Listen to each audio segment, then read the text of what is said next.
Hi, I'm Dave. I'm a compulsive eater. The way I measure 3 meals a day off the Grey Sheet. I turn it over to my sponsor, and I don't eat between meals no matter what.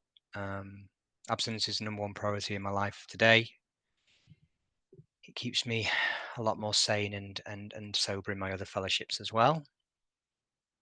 And I've been abstinent since the 29th of June 2020. Sorry, I'm a little bit discombobulated today. I've had one of those days, and it's a really fitting thing to be here at a meeting tonight. I really needed it.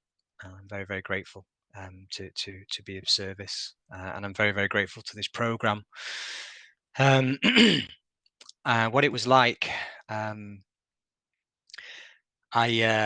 grew up a very fearful child.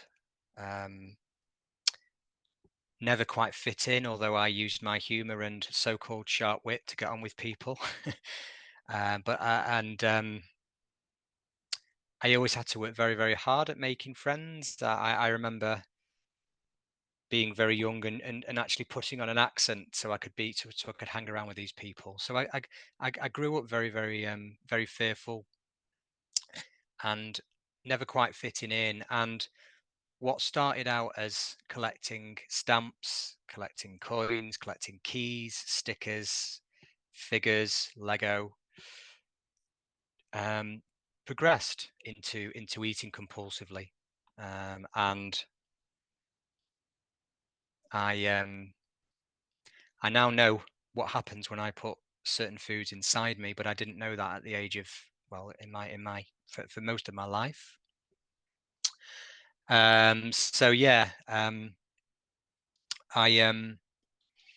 couple of things I guess that stood out for me was just around the quantities of food I could eat. I'm 5'7", it's about 160 something centimeters, so I'm not a huge guy, but I could put away a lot of food.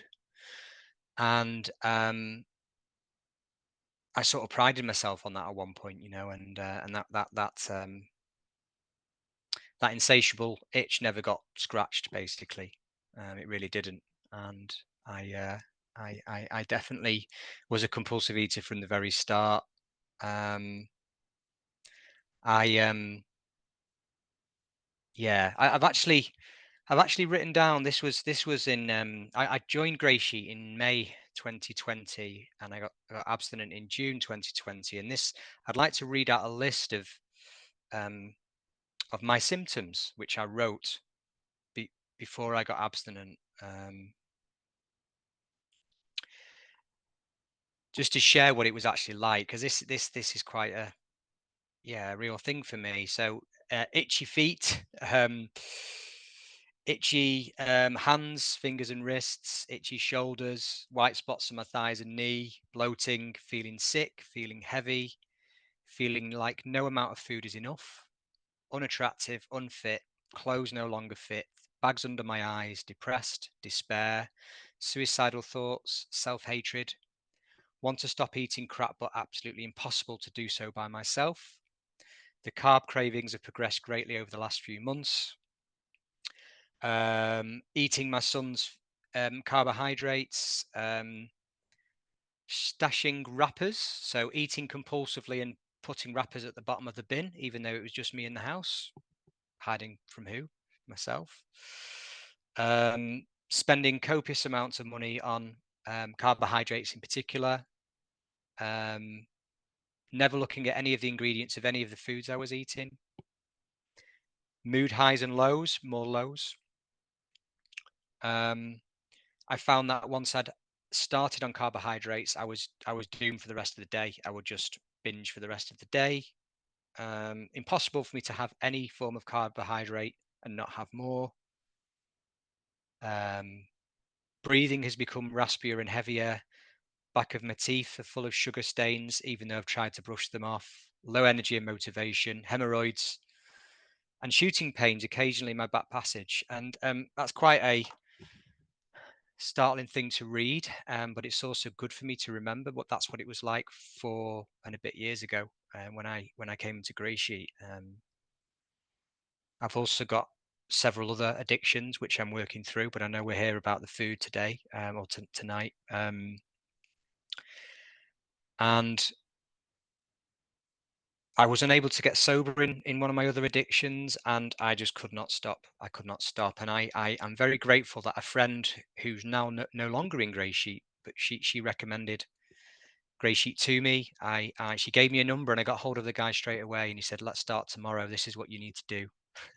And I went shopping that night, and I bought abstinent food, and I became completely willing at that point. I wasn't playing around with it because I wanted to end my life, and but for the grace of my children, that didn't happen. And I started, and I rang in with my food. I did a food plan for, I think it was 5 days, for the following 5 days. So I knew exactly what I was having for the next 5 days, and that's what I'd shop for and wouldn't buy anything else. And something started to change. I started to lose weight quickly, but I started to get really emotional. I started to get really angry. I started to get really fearful, and I wasn't stuffing my face anymore with the things we don't eat anymore. And boy, did the emotions come up. And that's where the 12 steps came in, because I had a lot of time on my hands. I at the time, my wife had just left. She'd moved our daughter to another country, which was a consequence of my acting out in another fellowship. And the family home went, my car went, and I got made redundant and got COVID. And I stayed abstinent through all that. And that was at the very beginning of my abstinence. And I'm a person who couldn't not eat carbohydrates for half a day.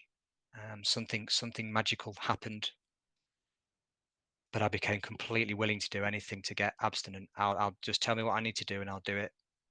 And I trusted my sponsor that he wasn't there to run my life, to control me. He was there to guide me in the program of Grey Sheet, and he did that. I quite early in my recovery, I joined a committee, which was around. It was an open meeting around newcomers and around spreading the message to newcomers, and that was a wonderful few months. It sort of fizzled out in the end, but it was a really nice experience working with other people. And my sponsors in other fellowships have always said, go and make the cups of tea, tidy up after people, go and be of service, and because we're very, very selfish as addicts, and you need to get out your selfishness to go and help someone.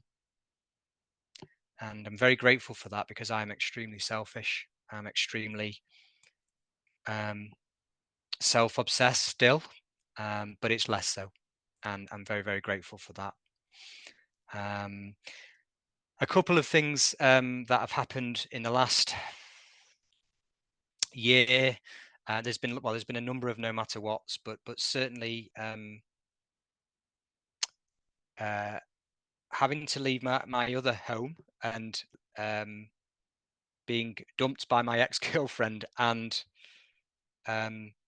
losing my two jobs in September last year was a particularly difficult time for me. And I dug in deep. I weighed and measured. I spoke to my sponsor, and I rang other fellows. I went to meetings, and I got through it. And I think Grey Sheet is helping me grow up a little bit today, or begin to grow up. I was probably like a 7-year-old boy when I joined Grey Sheet emotionally. I was very reactive, I was great as long as life was going well. As soon as anything bump in the road, and I just couldn't deal with it. No wonder I ate and drank and did all sorts of things to mask. And Grey Sheet's teaching me that I have to plan today, which my addict hates. My recovery is good for my recovery to plan. I have to put boundaries in place with people, which again, my addict doesn't want to do, and never did when I was out there in the food madness. And I have to be 100% honest. And there's a person on this meeting tonight who I've not seen for a while, and that person said expressed the importance of honesty in when I first joined GreySheet, and that person knows who they are, and I'm very, very grateful for them, and I have told them that already. When I dropped a piece of vegetable on the floor tonight, and I let my sponsor know immediately. When I go slightly over with fat and I have to sort that out, I let my sponsor know immediately. One little secret is gonna send me down, and sometimes with secrets they can go under the radar. But I'm not responsible for that, but I am responsible when I realize that I'm keeping a secret. At that point, I can't do this perfectly, but I can then tell on myself. So GreySheet for me it's been a wonderful experience. It's been a wonderful program. I love the big book. I'm also in the Mother Fellowship, and have been for a while. And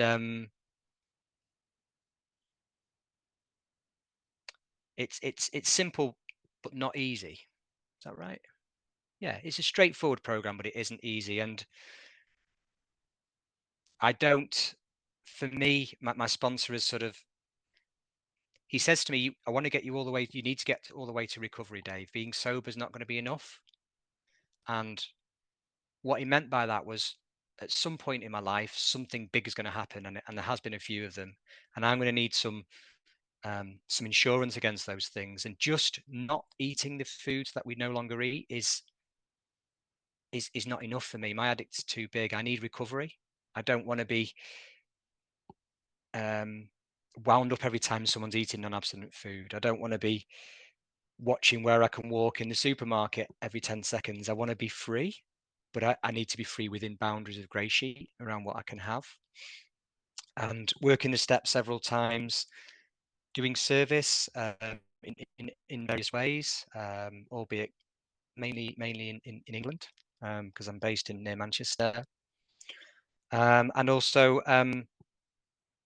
just telling on myself, telling on myself constantly. I still get lots of fears. I still get angry. I don't run away anymore.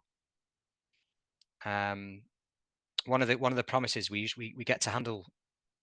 We learn to handle situations that used to baffle us, and that for me is actually sitting on my hands and doing nothing, and then asking for help. I always thought that I had to figure stuff out, and you know what? Sometimes I can't, and that's okay. I I'll be honest, a lot of my recovery time is spent in other meetings, in 12-step meetings. I am doing service at the London Roundup next year. I'm the chair for that, and I'm very grateful to do that. But I can sometimes feel a little bit disconnected from the fellowship, and I weigh a measure every day. But this sort of brings me back to that. Again, I'm not doing this perfectly, and I don't claim to, but my food is perfect. It has to be. It has to be. I don't have a choice. As soon as that 0.1 of a gram or an ounce, sorry, doesn't get declared, I'm on my way to a relapse, and it might be a year, a month, 3 years. I'm on my way, because that's a secret right there. So I'm really grateful for the fellowship. I'm grateful to be part of a community which belongs to my tribe, people like me. I get frustrated with family who keep asking me, "Are you still on your diet?" And my other half who doesn't quite get, we can't eat certain foods, and that can be a journey that I just need to keep working on. I've got my step 10s, I've got my emotion, I've got my check-in buddies I can speak to, and just for today, I don't have to eat over that stuff anymore. So yeah, I'm not sure how coherent that was, but it's been my journey, and I've only got today anyway. I've had my 3 lovely meals, and I'll hit the pillow. I hope to hit the pillow abstinent this evening. Thanks very much for letting me share.